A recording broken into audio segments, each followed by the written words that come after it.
All right, we are officially live. I'm so excited to get this workshop started. My name is Garrett Mintz. I'm the founder of Ambition in Motion. I have our guest, Charmaine Hammond, here. We're going to get started in 10 minutes. So if you're watching the recording of this, you can fast forward to about 9-10 minutes from right now. We will get started at 8 p.m. Eastern Standard Time on this Wednesday evening. But if you're watching the recording of this, you can fast forward about 9 minutes and you'll see us getting started then. So excited to be here. So Charmaine, so excited to have you here. I'm excited for you to be here. I'd love if you could just maybe just share with us a little bit about, not like don't go fully in depth because we'll want to introduce you during the workshop itself, but share with us a little bit of who you are and some of the things you've worked on recently. Sure. Well, my first career was actually in jail as a correctional officer, so very different than what I do right now. But that actually was my first experience going back to school, getting a diploma, then a degree. And then now what I do in my world is I'm a professional speaker and author, hence the voice. Tonight it's disappearing. But I write on topics that help people succeed in the workplace. So resilience, conflict management, working together as a team, communicating, and managing that stress that happens in the workplace. And that's one of my recent projects as I've been working on a new book called Working Better Together. Yeah. How did you go from being a corrections, like working in corrections to this? I don't know. No. Well, you know what? Honestly, when I was working in the correctional system, I found that it was an organization that did not collaborate internally very well. And as professionals, we didn't always handle conflict very well. And so I went back to school, got a certification in mediation, and then a master's degree in conflict analysis and management. And how the speaking came into play is that I was being called upon by many of the companies that I was mediating for to actually go in and train their employees. And I absolutely fell in love with being a speaker and trainer. And then my business kind of transitioned from mediation to speaking. And that's largely what I do now is speaking and training and facilitating. That is really interesting.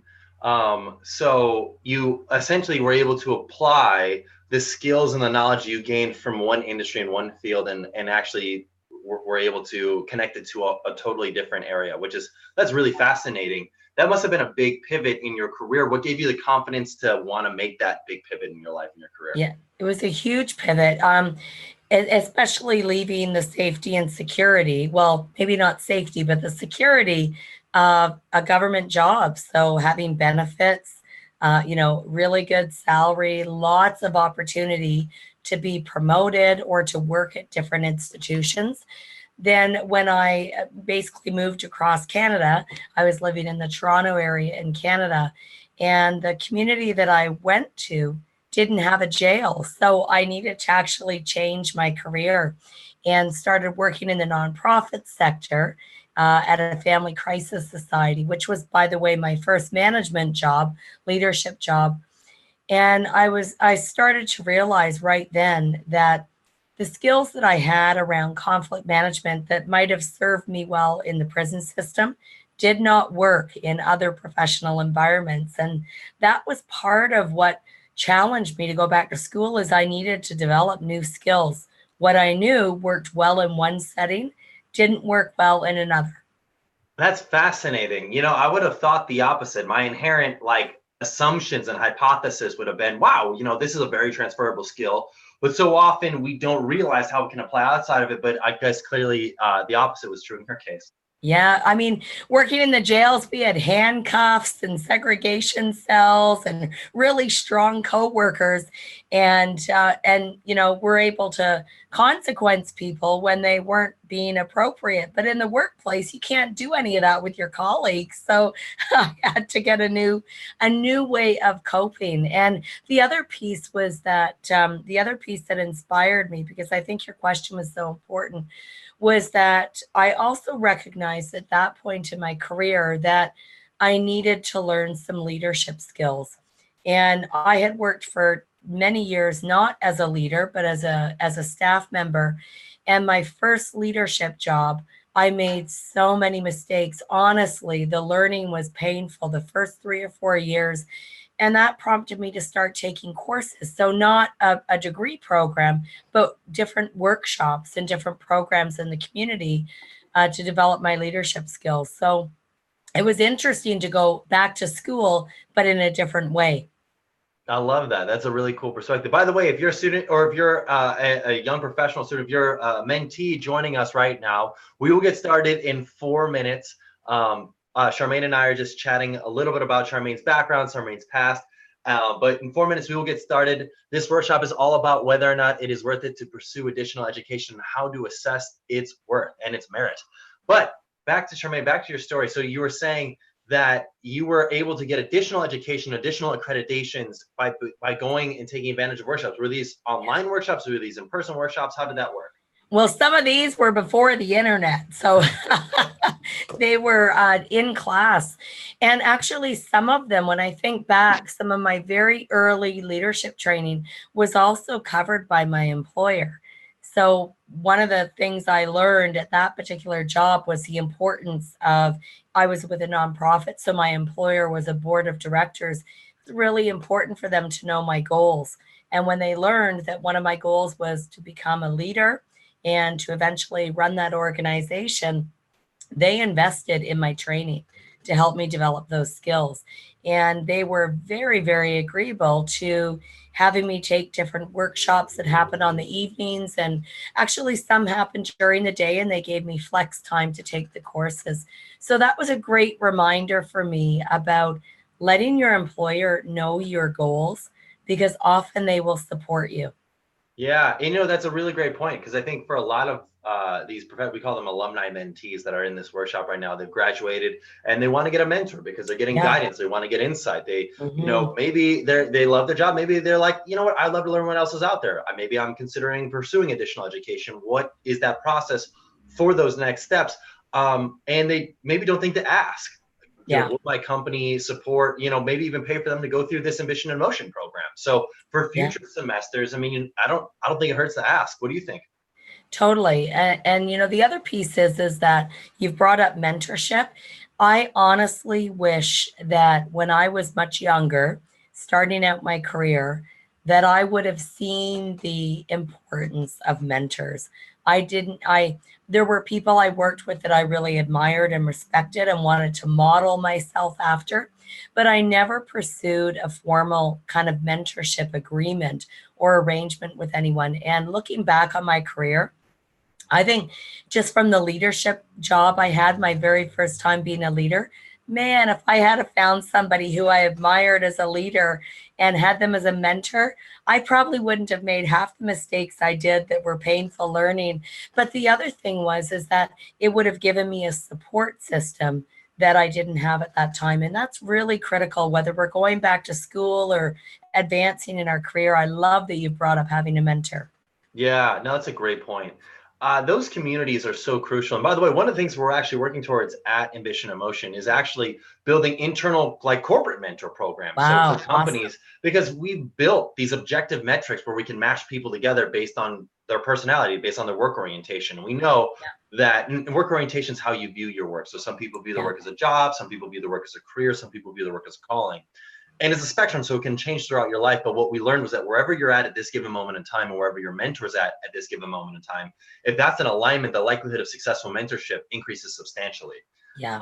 So we know, I know I've seen a lot of corporate mentor programs where it's like people are matched willy-nilly with each other, and it's not really, there's no like rhyme or reason why. We can show you on this like triangle, this metric that we've created where we're like, hey, this is your work orientation and this is your mentors, and it's very close to you. And we know that you both, because you've got that similar work orientation, are going to get along really well together.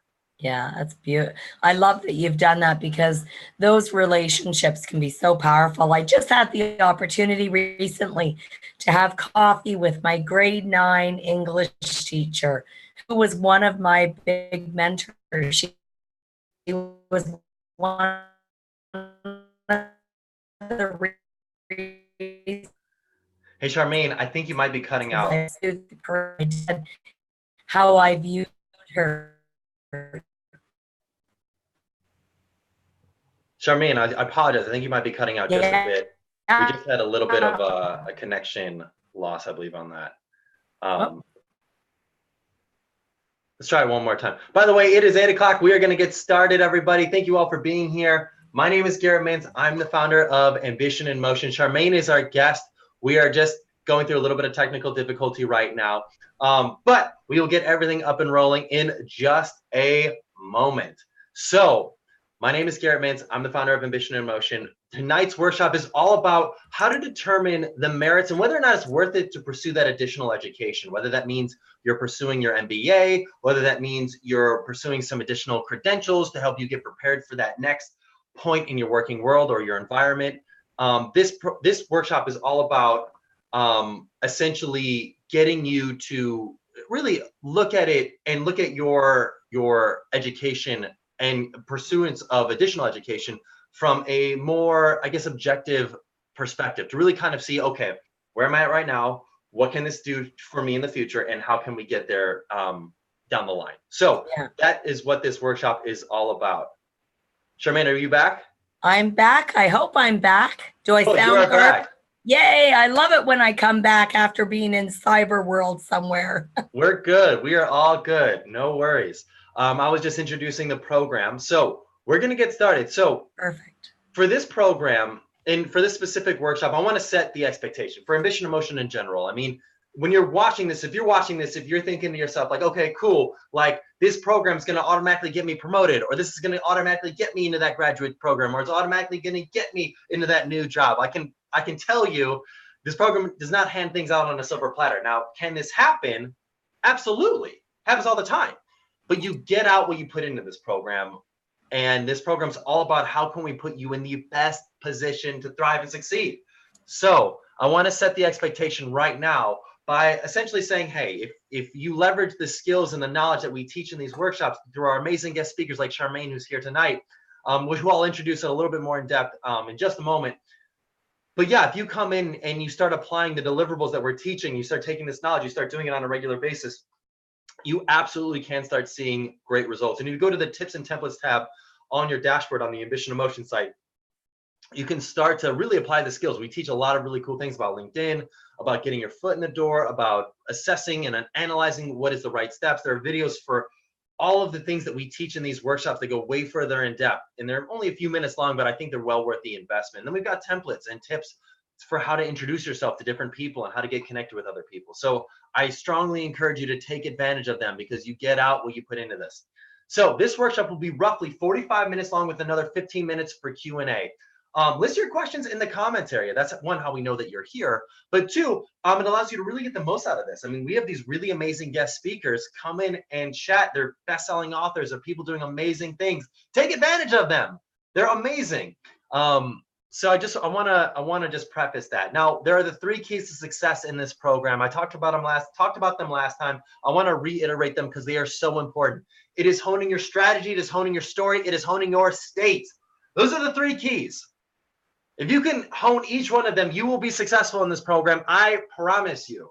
The first and most important one is your state physically. What is your state? Like your physiology. What's going on in your body? Are you tight? Are you nervous? Are you sad? Are you tired? Are you hungover? Are you in a not good state? If that's the case, you will not be successful in this program, whether that means you're meeting with your mentor, you're going to a networking event, or you're trying to apply the skills that we're teaching in these workshops. If you are not in a state conducive for being successful, receiving information, it will be very difficult to do that. I mean, it's so critical that you are in a state conducive for being successful. So what you can do right now to get yourself into a state conducive for being successful is I want you to stand up. I want you to shake it out. I want you to get loose. I want you to do jumping jacks. I want you to scream at the top of your lungs. Just go, yeah, just let it loose. Let it out. Get that blood flowing. Because when you get your blood flowing, you are letting blood go to your brain. When your blood is going to your brain, you're releasing endorphins in your brain, giving you energy and putting yourself in a state conducive for receiving information. So get up, let it out, let it loose. Who cares if there are other people around you? Who cares if you embarrass yourself? What do you have to lose? This isn't a popularity contest. Get yourself ready to take advantage of this program. Get yourself into a state. I love getting into state. If you have a neighbor, if you have someone who's watching you do this right now, and they think, what is this person doing? Why are they screaming and dancing? You know why, and you can explain it later to them. The next key is your story. What is the story you tell yourself for why you will or won't be successful? Now, I'll tell you this right now. Whatever goal you set for yourself through this program or in anything in life for that matter, you will get up to that goal and no higher. I can promise you that. You will manifest the outcomes that you set for yourself. So if you set yourself a really short goal, you may get to that goal, but you're not going to get any higher than that goal.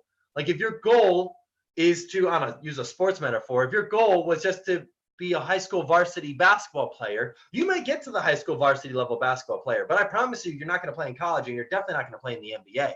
But if you tell yourself, man, I could make it to the NBA, you may not end up getting to the NBA, but you might end up getting to college basketball because you set yourself a mindset of where you can go. I like sports metaphors because I like sports, but hopefully it gives you context in the sense that when you set a goal for yourself, when you set a mindset for how you will be successful in any circumstance that you're in, if you set yourself a high bar for success, your likelihood of getting further than had you set a lower bar is much greater. Now, when it comes to mentorship, it's all about how can you get yourself into a mentality of why this relationship will be successful. I'm a huge believer in priming and visualization. Literally in visualizing, close your eyes, think about exactly how is this relationship going to work out for me? When I'm meeting with my mentor, maybe that's via video chat or over the phone, how is this conversation going to go in the best possible way? What does that look like? One person that I spoke with recently at a conference, she was a professional musician. So she performed in front of audiences all over the world. One of the things that she did was that the night before a performance, she would think about exactly what she would do in that performance until she could sleep. Now, when she played that back in her mind over and over and over again, and eventually she relaxed, she calmed down because she knew exactly what success looked like. For you, you can do this in your work environment. You can do this whether you're at work, when you're thinking about, hey, I want to have a conversation with my supervisor about getting a raise or getting different work assignments or talking about getting additional education. Or asking my company to see if they'd be willing to pay for my additional education. Like if I want to envision how that conversation is going to go, literally close your eyes and think about what is the best possible outcome. How could that look? What would that look like? So I want you to think about that. That's essentially how you can tell yourself a story. And the last part is strategy. Now, before we jump into strategy, I want to ask you a question. The people watching right now, what is a story that you can tell yourself for why you will be successful? Really, another way of putting that question is, what is the greatest goal that you've set for yourself for this program? Like, what is the greatest outcome that you see for yourself from completing this Ambition in Motion program? How do you see yourself growing over the next 3-4 months? Write it in the comment section. I'd love to learn a little bit more about you and some of the places where you see yourself going. So yeah, take a couple seconds, write it down in the comment area. In the meantime, I'm going to talk about strategy. Strategy are the specific things that you do that can help you get ahead. Now, that's where Charmaine and I are going to be the most helpful to you, because we're going to talk about tips. We're going to talk about tactics. We're going to talk about advice that you can do on a regular basis to get yourself in a position to be making an educated decision about whether or not it's worth it to pursue additional education. So I'm going to look at what are some of your goals for the program this semester. Write it in the comment section. Well, wait, jump in, people, jump in. Cassie, you want to learn new and exciting ways to get your associates to be inspired by your success and push themselves to be better. That's great. Awesome. So I think that's a really cool perspective, Cassie. You're almost talking about leading by example in a sense that you want to get people to think about you in a way that is almost like a leader. And so one, I think it's a mentality, which I love. I love that you got that mentality about how you want to inspire others based on your leadership. But I also love, that, in that perspective, you recognize that you want them to be better because you're all on the same ship, which is really cool. I think sometimes when you're in the workplace, maybe even conflict could come up because you just different ways that you view work, and some people, I don't know, misperceive you. So I think when you're very clear and sharing with your team members, like, we are on the same boat here, we are working towards the same outcome, we all want success, I think that's critical, that's crucial, especially when you've got different personalities. So Raven, you mentioned that you want to gain perspective from outside your industry about what successful leadership looks like. I think that's a great point. Mm-hmm. I think leadership goes beyond just your specific industry. You can gain so much from being more or less the bigger person. I know, like, when we had our guest speaker a couple of weeks ago, Heather Wild, she became the chief technology officer and co-founder of Evernote. She went from like a NASA engineer, built up her soft skills, got into coaching, and that's how she got into Evernote. And the point I'm getting at with this, and Raven, I think that's so crucial, is that she went outside of engineering to go pursue that career that took her back into engineering, but into a different type of role where she was managing more people and being way more communicative and interactive with others that she was around. So yeah, if anybody's, if you have a little bit of time and you want to check out that workshop, I think I'd highly suggest it because I think it's got some really great points in that. Madeline, you said that you have a goal to use the advice from your mentor to get help with networking. I think it's a great point. I mean, expanding your network is crucial. And yeah, getting yourself into a point where you feel like you're comfortable with who you can go to for guidance and insight, that's huge. But I also want to say, don't put all of your eggs in the basket of your mentor. There's so many things that you can do to get yourself out there, whether that be LinkedIn. We teach these things. We literally have videos on the dashboard, on the Ambition Motion dashboard that you can watch that show you how to do that. Because I think if you've got multiple outlets, if you've got multiple irons in the fire, as they say, you're much more likely to expand your network than just putting it all in one person. So that's a big piece of advice.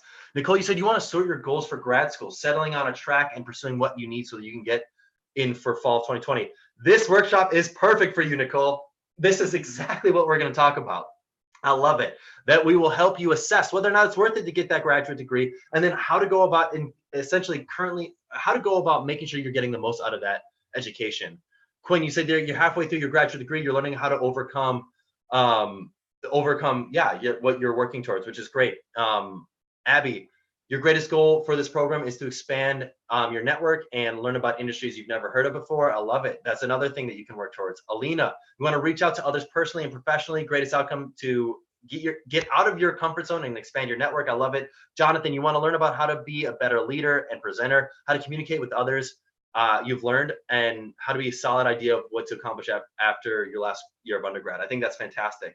Anna, is the possibility of over-education compared to the experience even real? Would that be a factor in wage or position? We will cover that during the workshop.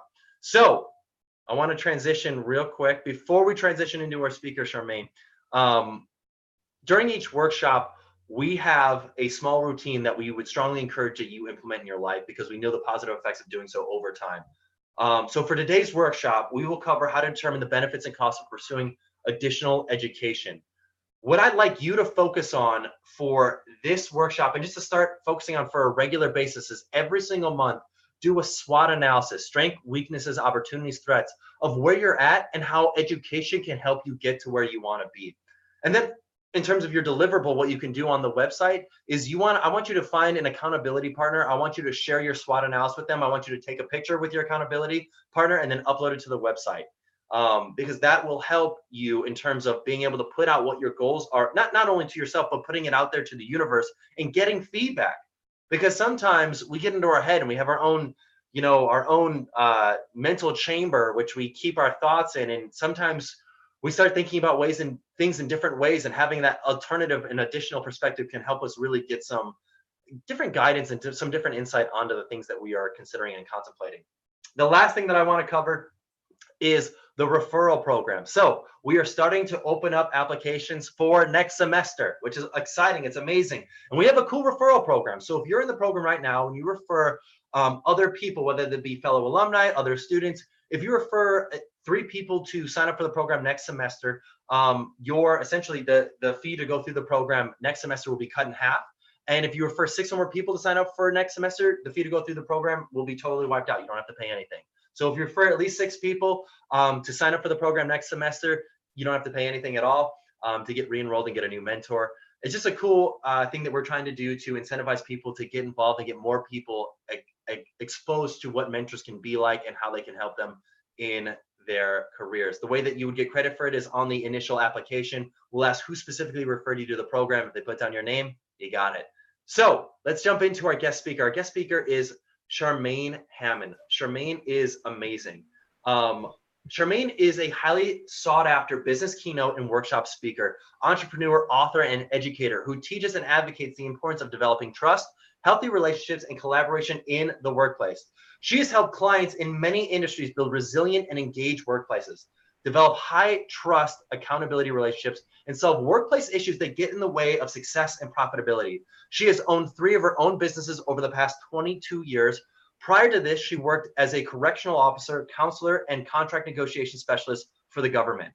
Her corporate clients have included all 3 levels of government, oil and gas sector, trade associations and companies, health, nursing, engineering, safety, and more, technology businesses, human resources, community partnership departments, educational institutions, police and fire and rescue, nonprofit organizations, and everything in between. She's presented to more than 300,000 people worldwide. She has a master's degree in conflict management and analysis, is a best-selling author of 5 books and featured in 6 others, and CSP, Certified Speaking Professional. Charmaine has been featured in renowned publications such as Inc., Occupational Health and Safety Magazine, and many others, as well as having appeared as a guest on numerous TV and radio programs. Charmaine is the co-producer of The Beast animated film, which is releasing this winter, and starring in a number of widely recognized celebrities. And her new book, Working Better Together, comes out this fall. So without further ado, I'd love to introduce Charmaine Hammond. Thank you. It's great to be with you all tonight. So Charmaine, the goal of this workshop is all about determining whether or not it is worth it to pursue additional education. So I just would love if you could just share with the audience a little bit about your background with pursuing additional education, and sharing maybe a story about which additional education really worked out for you and which ones might not have been so worth it. Sure. Well, my very first time going to post-secondary education was a 2-year college diploma where I learned to become a correctional officer and worked in jail settings. And it was after probably about being in the system for about, 5 years. I actually went back to school. But this is interesting. I never stepped foot on my campus. I did my whole bachelor's program by correspondence. And I'm taking you back in time. This was the time of cassette tapes. So I did a whole 4-year degree through distance ed with cassette tapes. And listening to cassette tapes while you sleep does not make you smarter. I realized that after the program. And then it was a number of years later that I went back and got a master's degree. And by the time I got my master's, I had my own business for about almost 10 years. And I had my business, went back to school and got my master's degree at the same time. And in between all that, I took a number of other training programs, certifications, and workshops. And one of the things I learned through all of that was the number of decisions that you make when you decide to return to school or not. And I love that you brought up doing a SWOT analysis. I didn't do that when I made those decisions. And I bet you any money, if I did that, my decisions in some cases may have been different. The outcome may have been the same, but maybe the timing would have been different, or the reason I pursued things would have been different. So I love that you brought up the power of a SWOT analysis. Yeah, and that kind of leads into the question that Anna had, is there a possibility of overeducation compared to the experience is even real? Would that factor into wage or position? So I'd love if you could just share with me a little bit about which specific additional education that you pursued, which one was really worth it, really helped propel your career forward, and which ones, maybe in hindsight might not have been so worth it. Yeah, great question. I love that you've raised that, Anna. I would say the 2 things that helped my career to where I am now was, number one, when I took a mediation certification program. So that was through a mediation program. It was offered at a college, but it was not a college program. And that really helped my career because it really became the foundation of me opening up my first business.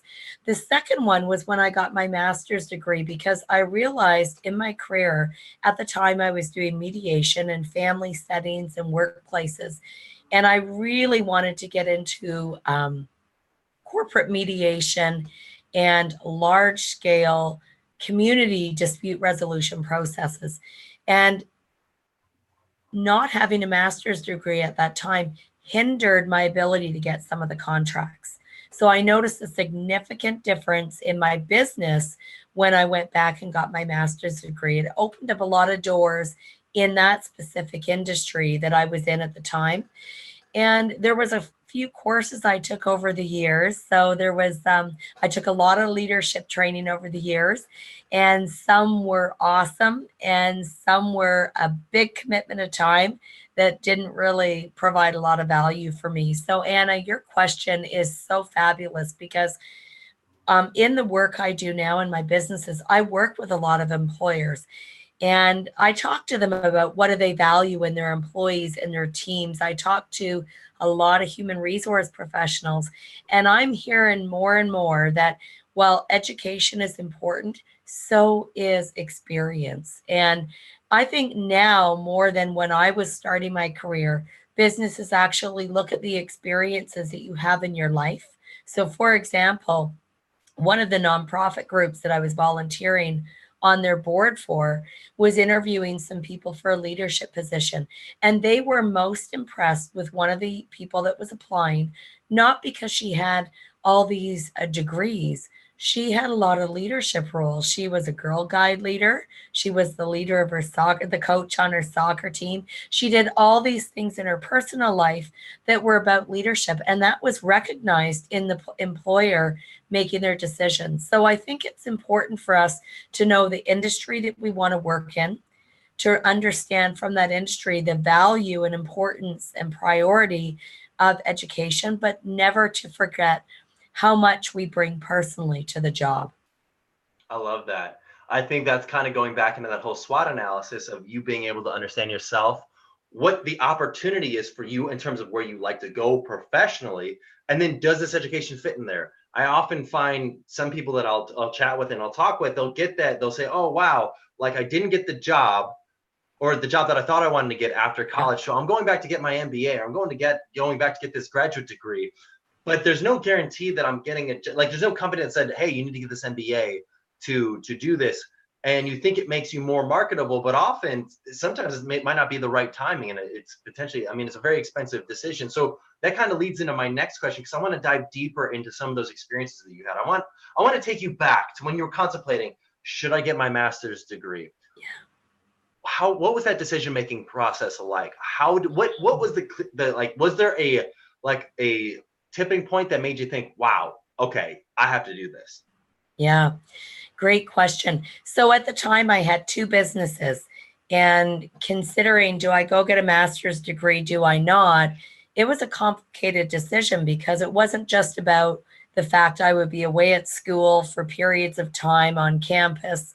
And so I would be away from family, but I'd also be away from two businesses that I run. Fortunately for me, I had amazing staff that just ran them. So the decisions that came into play were, will this actually really advance my business and career? Is this a nice to have, or is it a must to have? And I determined that in this case, for where I wanted to go with dispute resolution, it was kind of a must have. But there were different ways that I could take the program.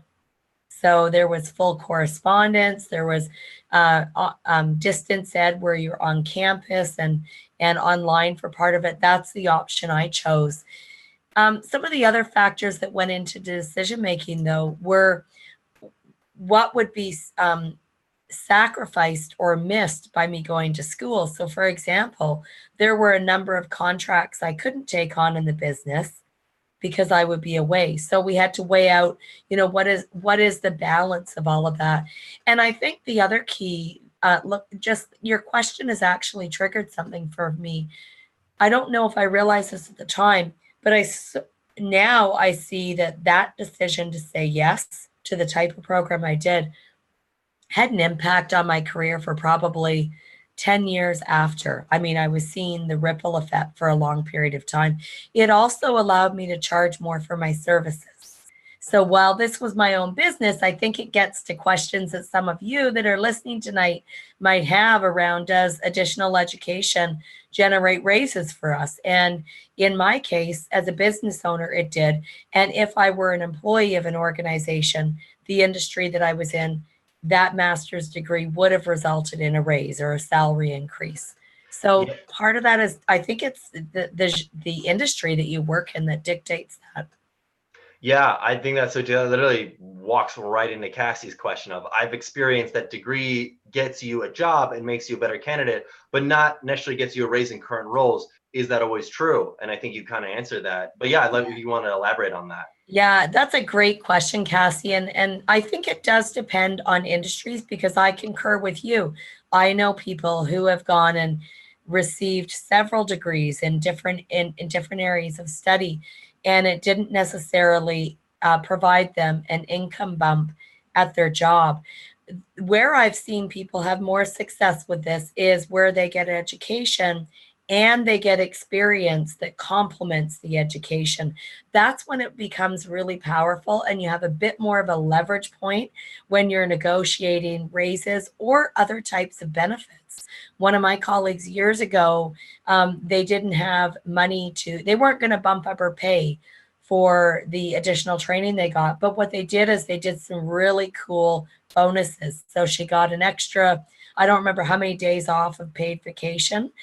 They also doubled her training allowance. So she actually could take an additional training that didn't need to be part of what she required to have for training for her job. So she could pursue studies that were of interest to her, but not maybe of interest to the company. So I thought that was a cool benefit. So those are conversations you'll want to have with your employer. It's not maybe just about the income. It may be about the other benefits that are of interest to you. Yeah, I think that's a really great point. And I think it's something we talked about a little bit before was there are some employers that may pay for you as the alumni mentee, as someone who's in your career, to go and get a mentor through this program. Yes. Organization, because I mean, you never know, and it doesn't hurt to ask. Yeah, and you've just said something so important. It doesn't hurt to ask. A lot of times your employer will not go and pursue you and say, hey, were you thinking of us paying for a mentor for you? They're waiting for you to go and ask them. So I love that you're kind of presenting this range of things that you could do. Asking for a mentor could be something. Asking for a coach. A lot of companies now are investing some of their human resource dollars into providing professional coaching for their employees. So it may not result in a pay increase. It may result in a lateral transfer that advances your career in a way that you want to go. And it may give you other benefits like coaching or mentoring that you would have had to otherwise pay for. Yeah, that's a really good perspective.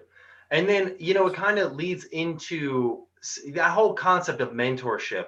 It leads into something that I'm fascinated in. I'm a big proponent of is when you go get a graduate education or when you go pursue that additional education, how important is it to you to expand your network while doing that and really like be intentional about like who's also in this class with me and why is it important to build those relationships with them?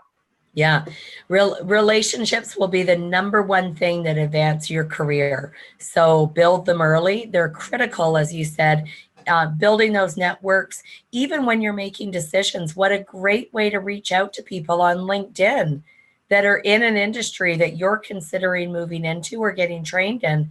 To say, I'm wondering, I want to just ask you questions about your industry. What are the opportunities? What are the trends? What are the challenges this particular industry has? I'm considering getting a degree or a graduate degree. Do you think this would help in this kind of industry? And if yes, in what way? Those kind of connections can be helpful not only in the decision making, but you're now building connections that you may be able to pursue after you've graduated. They all work somewhere. So these could be employers for you in the future. Yeah, that's a great point. And actually makes me think of a story. Now, I personally did not go and get my MBA, but I had a friend, her name's Maureen, and she did get her MBA. And when I told her a little bit about what I was doing and where I was located in South Central Indiana, she said, oh, wow, there was somebody in my MBA class that I think you should meet with. He is awesome. He's doing some great work in South Central Indiana. Turns out it was Tom Linebarger, the CEO of Cummins. And so she just connected me with him, and he's been a great supporter of Ambition and Motion and me, like since we've connected. But it's like the craziest thing is you have no idea who you would meet in your graduate degree and program. And by the way, at that time, Tom was not the CEO of Cummins. He was just a younger guy pursuing and growing up in the world and professionally. And so the point is this, it's like those relationships can last a lifetime and you have no idea who you meet. So I think it's super important that you're intentional about like, okay, cool, I'm meeting with other people in this. And I mean, sometimes I see some people going and getting an online graduate education. And I think if you can do your best to connect with other people, I think you should be focused on that. But what do you think about that? Yeah, I agree. When I did my degree, my Bachelor in Social Development Studies, the one that I did through correspondence, I met my profs and fellow students about I think it was 5 or 6 years after I graduated. I was never on campus. And I'll tell you, that's a decision I would never make again. I learned that I am not a good homeschool student. It was painful for me. But what I miss now looking back is I had no cohort. We didn't even have the online groups or anything. There was nothing interactive about them. And me being a pretty social person, that for me was a very painful way to take schooling. And I didn't get the benefit of the network from that. So I think that's a really important consideration that you're looking at when you're considering different types of programs, because you've just talked about the importance of that network and the story that you shared, a powerful connection with an influencer that is, behind what you're doing, that those relationships are key. And we need to continue fostering them through our academic career and through our working career. Yeah, absolutely. So on a slightly different question, I want to approach Nicole's question. She says, what if you're considering switching industries or going into something complementary? She says she's in utilities now, civil engineering, but she's considering a field that's more in line with data analysis.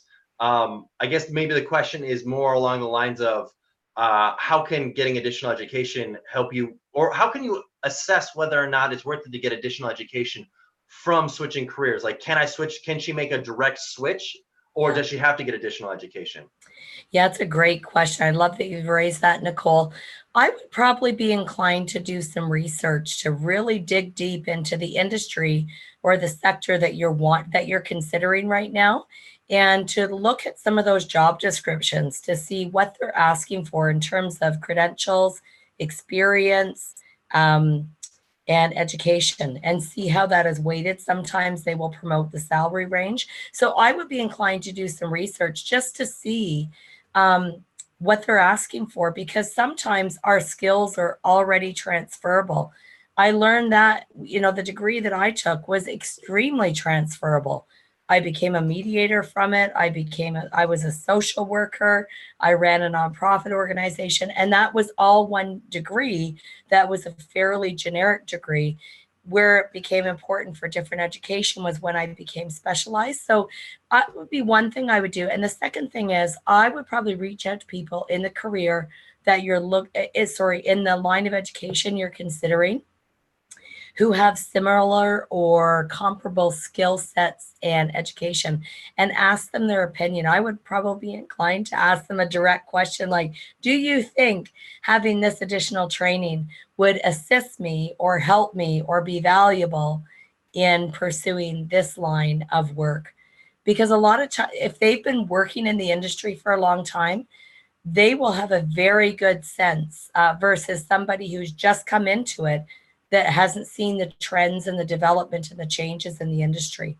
So I hope that, and what's your thoughts on that, Garrett? Like, I would love to hear what you think on that one. Yeah, I think, really it is. You're spot on. I think, honestly, I often see people make giant assumptions. I feel like I often see people make huge assumptions, really expensive assumptions about where their career will go. So often I'll see people think like, the people say like, oh man, I want to make this career jump. So, and I can't, like, I haven't landed a job like right off the bat. So I'm going to go get a graduate degree, but that's like potentially $50,000 or more. And that's a lot of money to be spending on something where you haven't really fully fleshed out. One, is this really the path that you want to go down? Two, do I have to get an education to do this? Like, if you want to be a doctor, sure, you have to go get you got to go get your MD. Like, you have to do that. But for a lot of jobs, a lot of careers, 70% of all jobs go to somebody who knows somebody who's at that company. So if you can expand your network, if you can connect with people on LinkedIn at those companies, by the way, we explain how to do that on the AIM dashboard. So you can literally follow those instructions, really quick video. But honestly, you can connect with people at these really cool companies and say, hey, what's it like to work here? And how do you do that? And then if you build a rapport with them, you build that relationship with them, not in a transactional way where you're expecting them to give you something at the end of the conversation, but in a genuine way, they could turn around and say, you know what, you should connect with our HR manager. I'd be more than happy to connect you because I've got a great rapport with him or her. And, bing, bang, boom, you've already got the next steps laid out for you in terms of getting that next opportunity. And you didn't need to get that additional education. So those are my thoughts on that. Well, and you got me thinking about the importance of our BHAG, which is our big, hairy, audacious goal. And if you have something to measure your decisions by, so if you can look forward and say, here's where I want to be. It's like what you were talking about earlier about that mindset and getting right into the right state. If you can look at 10 years from now, 5 years from now, 20 years from now, here's where I think I want to be. And that's probably going to change because life happens. But if you have a sense of your career path, that will also help you determine what to say yes to and what to say no to. And a lot of times we can get the experience that we need to be successful in our jobs and career and move up through the corporate ranks or through the corporate ladder by experience, not necessarily education. So really important to be open to that as well. Yeah. That kind of leads into this next question is if your company is willing to pay for you to get additional education, should that be an automatic yes? That's an interesting question because initially my thought was, of course. And then I thought, well, what if the education is not required for your job, doesn't interest you, and isn't going to further your career? You might say no. But I think a lot of times if the company is willing to pay for training and there is benefit for you, you're going to need to look at what the commitment is for you. So it can be great when a company says we're going to pay for training for you, but what happens if it's 3 evenings a week and you have a family and that's not manageable? Can you also find time in your life to do the homework and the assignments? So, that my initial reaction was, yes, of course you would say yes. I would say yes. But then there's that, hang on a second, we have to put this into perspective and really think about, because once you've started, if the employer is paying for you, it's kind of hard to kind of partway through say, yeah, it wasn't really for me. You're sort of stuck with it, or you probably owe the money back if you quit. Oh yeah, that's a really good point. I mean, yeah, you probably have to sign an agreement that you're going to work or stay for a certain period of time doing that work after you've gotten your education, because I mean that is so that's so critical. And so I have a story on that actually. Please tell me. Yeah, so I've had several friends who are in leadership positions. One works for government, one works for a nonprofit, and both of them have had their employers say they both wanted to take a certified coaching program because their fast forward vision was 10 years from now, I want to have my own company and I want to be a coach. That's what their vision was, both in very different industries. So they talked to their employers, and each of their employers said that they would pay for a certified coaching program. And these were fairly significant cost programs. Then what was the sort of decision-making factor was exactly what you said, Garrett, that one of the employers said, if we pay for this, you need to stay at our company. I think it was 3 years. And not go and open your own business, or if you do leave before 3 years for whatever reason other than a serious health issue, you need to pay us back the amount. So the one colleague was totally okay with that. It fit with her vision. But I mean, these are things to be aware of in your decision making. And the other employee, I think, negotiated something different because I don't know that she wanted to be there for another 3 years. And that's a really good point. I mean, I'm a big fan, especially when it comes from a management perspective. We actually had a workshop actually a couple weeks ago about transitioning into a managerial role.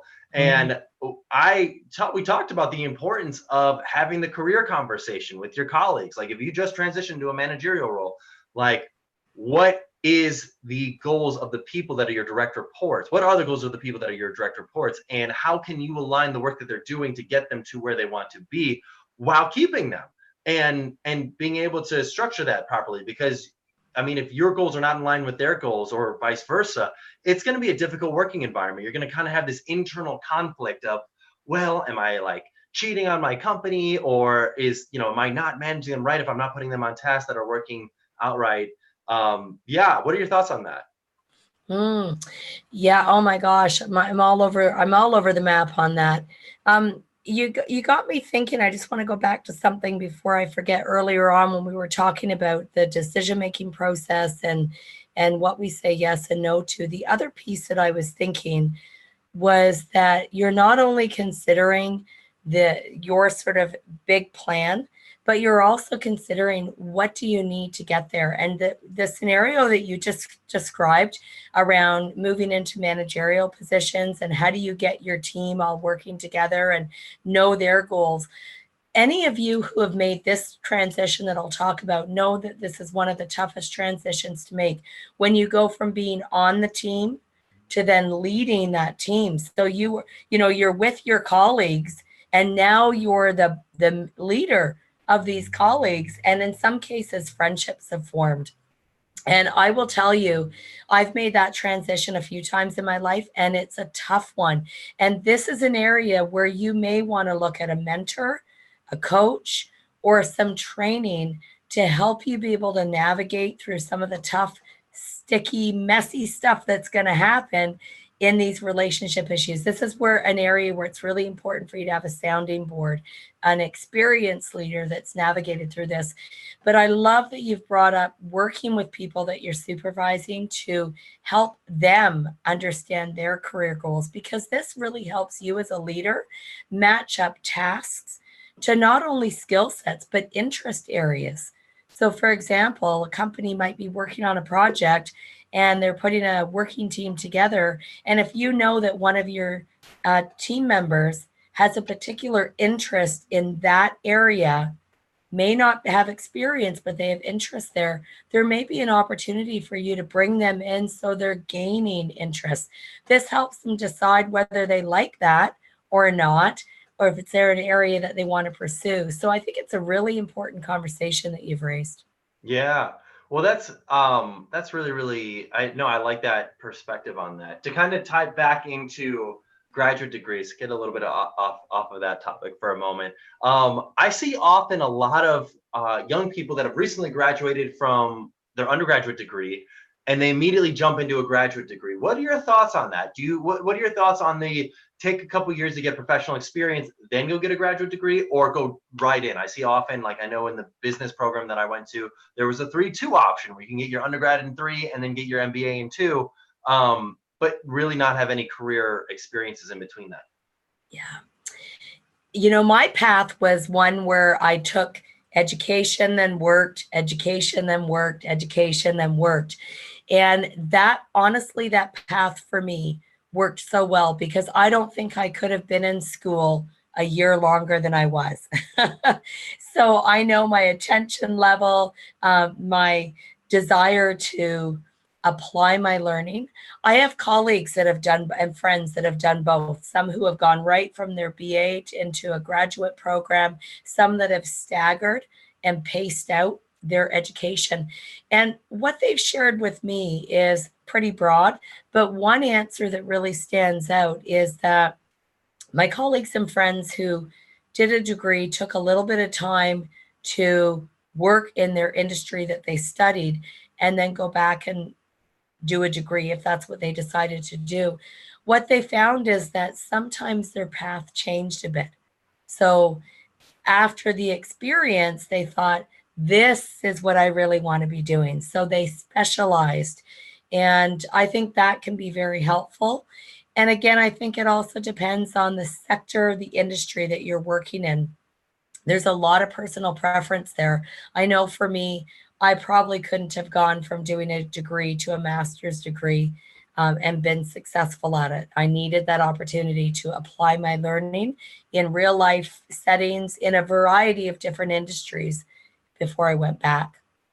Yeah, that's a really good point. That's a very good perspective. I like to look at it very entrepreneurially. And by that, I just mean as an entrepreneur, you make quite a few pivots. Yeah. Learn a lot of things. You've got a lot of hypotheses. I mean, building a business is very much scientific in the sense that you're like, okay, I think this is going to work out this way, but I'm wrong like 95% of the time. And I'm glad I'm not the only one. Yeah, I recognize I'm wrong 95% of the time. And I'm not saying that very well, you as a person out here who's thinking about getting a graduate degree or getting an additional education, you might have a ton of conviction and you might you might like really know that you need this, but I can say in my experience, I'm wrong often. I'm wrong all the time. And I found that getting a little bit more experience, testing out my hypotheses, being able to fall flat on my face, get mentors that help me avoid falling even flatter on my face, helps me make better and more educated decisions down the line. And I think that's how you can apply that mentality and methodology for considering additional education, because that can give you the insight as to whether or not it's worth it. Because it would be very expensive. It would be very expensive, to get your master's in fine arts, let's say, to ultimately do something that has nothing to do with fine arts. Exactly. And it's not even just the tangible money cost. It's everything that, it's time that you haven't been building your career, for example. It's also all the other costs that go into education. So, a lot of people, if they do a post-secondary degree or a graduate degree, they're not working. So it's, where does the money to live come from? Are we accumulating more student debt? So these are all factors that we have to consider and to look at, are there other ways to get the education? And if there's any doubt, like if you find yourself wavering, I'm going to go back to your SWOT analysis, because if you're sort of dancing in the concepts of do I or don't I, and you're not clear, I would not advise jumping into a massive financial commitment unless you're fully certain, because I have seen so many people that I know dive into that decision, pay a lot of money, and then quit partway through. So that, half of a graduate degree doesn't really help you with anything. So these are like, I find, the more costly the decision and the bigger the impact, the more time we need to take making it, and get advice from people. You'll get feedback all over the map. You'll get people's personal opinions, but what it'll do is it'll help break down what you referred to earlier, which was the assumptions that we make. Yeah, no, I love that. So Anna asks a question: are there companies implying non-disclosure agreements towards future employees and educational institutions? So if I'm reading that right, I believe I'm reading that to mean, are companies like, are they having people sign non-disclosure agreements about what they're working on towards people that go to get their additional education or what they're working on? I believe that's the question. I don't know. That's a really good question, and you've got me wanting to dig into that more. Let me think for a moment. There are colleagues and clients that I know that work in different industries that have had to sign non-disclosure agreements. So some of them that I'm thinking, who have worked in organizations where they have a very, what's the word? Like almost like a patented process or intellectual property that they're trying to maintain. And I've seen them have to sign non-disclosure agreements. So in the technology industry, I've seen that. I've seen that in the science industry. A lot in the technology industry, I've also seen it in the sort of engineering industry, and what other industries? Those are the three that I've seen. Actually, in the film and sort of the film and writing industry to some degree. I'm going to mention something that I learned about non-disclosure agreements is a lot of times we sign things we do not understand. So just because somebody gave it to you and it's been written by a lawyer, that's great, but you need to understand what you're signing. So it's really important, if you are presented with any kind of a non-disclosure agreement, I highly encourage you to ask for the opportunity to take that agreement away so that you can look at it and you can run it past whoever you need to run it past, an advisor, a mentor, a lawyer, because sometimes something sounds really easy to understand, but then when we don't understand the legalese around that agreement, what we thought it meant isn't what it meant at all. And I saw that a lot in my mediation work because people were in a legal setting. And I learned early on, get legal documents reviewed, and what that would include a non-disclosure, because you want to make sure that you are fully aware of the implications of what you're signing. Yeah, I think that's a really good answer. I was gonna say, I didn't know the answer to that question, and I think you had a lot more insight into that than I possibly could have had. So that's great. So for the people that are viewing right now, we're gonna jump into Q&A. So if you've got any questions, please post them in the comment area. By the way, I wanted to ask you, audience, while you're watching this, what is something that you learned this evening? I love if you could post that in the comment section. Just post, what is one thing that you thought was really insightful or that really stuck to you that you thought, man, that was really intuitive. I am interested. Post that in the comments area. Would love to learn about one of the things that you've learned this evening. So, by the way, post your questions, but also more importantly, post what you've learned so far this evening. But another question that I had, Charmaine, was I know there are some people that are a little bit older. Maybe they've got some families that they have, and they're thinking about getting an online education, additional education. Do you have any suggestions for managing that work-life balance of how can you make that all work with your professional and personal life? Yeah, that is one of the biggest challenges for people. I face that myself. I don't have kids, but I have a husband and a dog. And they, when I went back to school, they were part of my consideration, as well as having businesses. So part of that, what I call work-life harmony, because I actually don't think balance exists. It sure didn't in my life anyways. So that work-life harmony, including your family and your decision-making, is really important.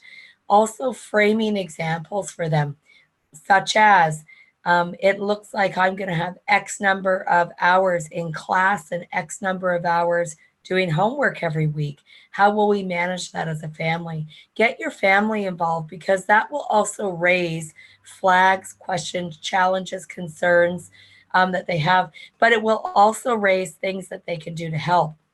One of my friends told me about the time when she was considering taking some further education, and her kids said, "We'll just pick up extra chores, Mom."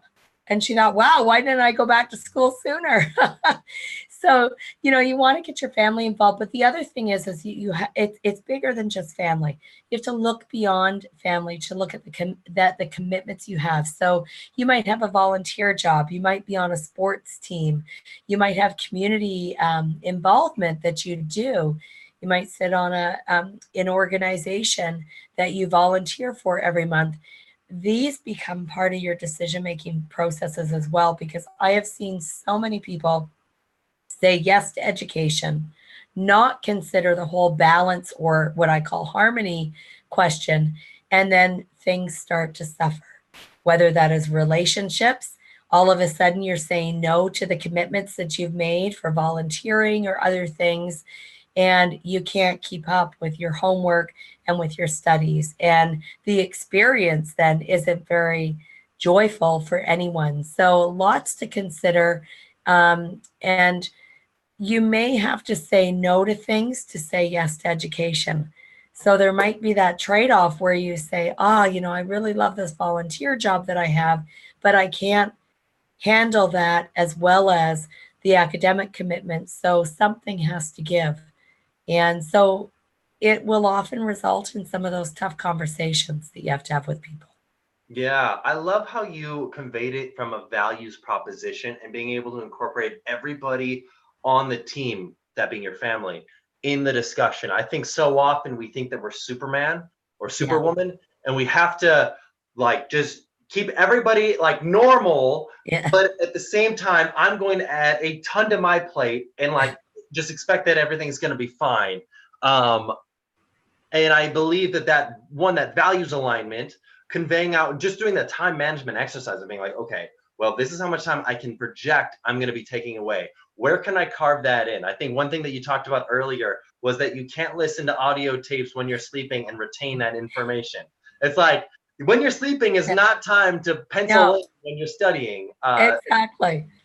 So I love that you talked about that perspective and being able to really, truly, accurately, as best you can, accurately manage your time. Because so often we as humans, especially as optimists, think that we can fit so much more in our day than we possibly can. I see that often where I'm running late to something, or I am realizing oh, wow, I just took on a wave of a lot of different things, which are all amazing things. I'm super pumped to do them all, but I realize I was a little optimistic with how much time I had in a day. Yeah. And, you know, when we take on too much and we don't create that harmony, we can actually become a little bit resentful. So where we start resenting things that actually used to be really good for us and that we were committed to. A great exercise to do is what we call the pie of life. You draw a circle with 24 slices because there's 24 hours in a day. That's all you get.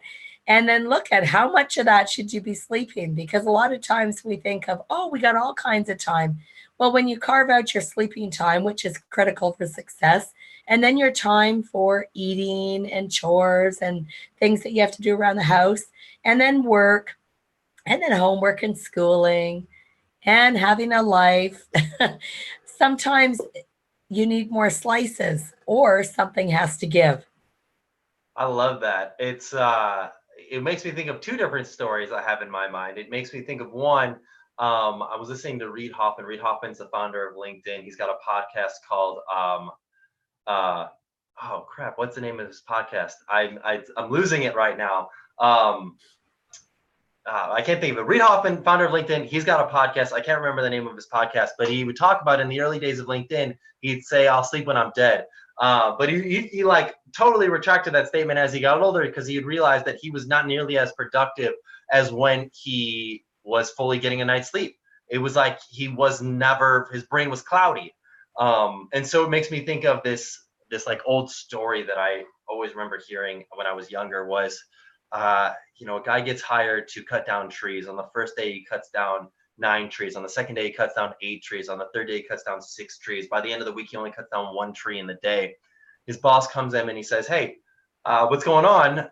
Why are you cutting down less trees?"